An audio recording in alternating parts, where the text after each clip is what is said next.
the idea of the numbers, it seemed like we were hearing numbers at 6 years, $48 million. Is that what you've been hearing ballpark-wise? Well, again, I have not heard any numbers yet. It's going to be big. It's going to be the highest paid coach in college football history because Michigan was anxious to get him in the fold, wants him in the fold.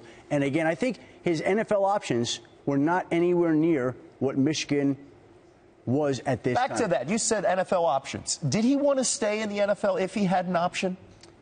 Again, you'd have to ask him, and he'll never say that he did because he's going to be a Michigan man, and he's a Michigan man at heart.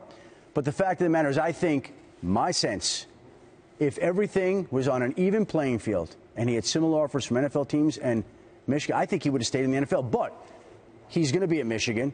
His heart is going to be in Michigan. He's going to be all in at Michigan, and it's going to be Jim Harbaugh and Urban Meyer in the Big Ten there going head-to-head the way that Bo Schembechler and Woody Hayes once did back in the day. And Ann Arbor, Michigan, all the people who went there are going to be ecstatic at the news that everybody here has expected the last few days because this has been reported on and reported on.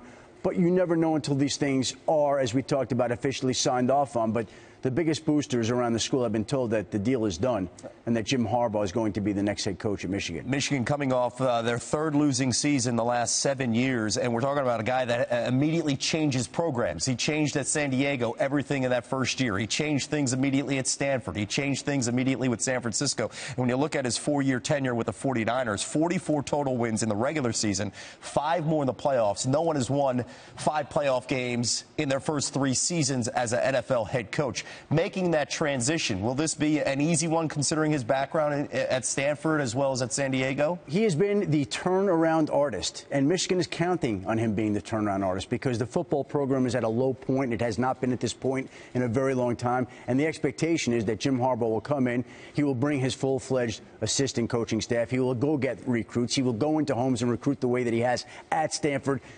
Obviously, one of the biggest names, one of the most high-profile names in the business.